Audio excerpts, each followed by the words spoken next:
È arrivata con un Alfa Duetto rosso, la stessa del laureato di Dustin Hoffman. Solo che lei, Angela Colmellere, maestra elementare, sindaco di Miane e deputato della Repubblica, ieri con uno splendido raso di seta color avorio ha vestito i panni della sposa. Lui, in quello che è stato subito soprannominato il completo salviniano blu con gilet grigio, è l'assessore regionale all'ambiente e alla protezione civile, che ieri, tra le colline del Prosecco, senza al momento il bollino UNESCO, è stato lo sposo di quella che è subito stata indicata come la coppia trevigiana dell'anno. A benedire, certificare l'unione al momento civile, il governatore del Veneto Luca Zaia, che a Pontida è stato soprannominato per l'occasione Schumacher, considerata la velocità di spostamento dalla bergamasca alla Marca pur di essere puntuale con gli sposi.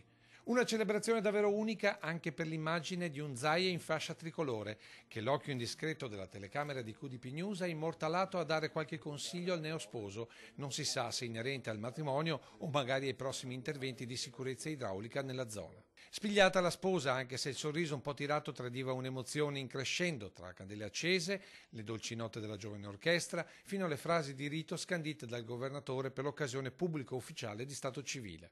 Sì, lo voglio. E lei, signora Colmellere Angela, intende di prendere per marito il qui presente signor Bottacin Giampaolo Enrico?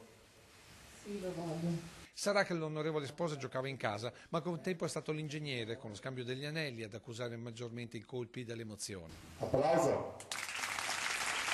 E alla fine, come sempre, è stato il governatore a scandire i tempi di una festa proseguita nel brolo di Gigetto tra i fiori di zucca, risotto ai porcini e ovviamente torta a piani. È terminata a tarda notte, senza partenza per viaggio di nozze, ma al massimo fino a Roma, dove l'onorevole sposa è già attesa in settimana e che l'ingegnere sposo dovrebbe raggiungere per discutere di protezione civile, manco a dirlo al relativo ministero, coniugando, è il caso proprio di dirlo, amore di coppia con passione politica. E allora, viva gli sposi!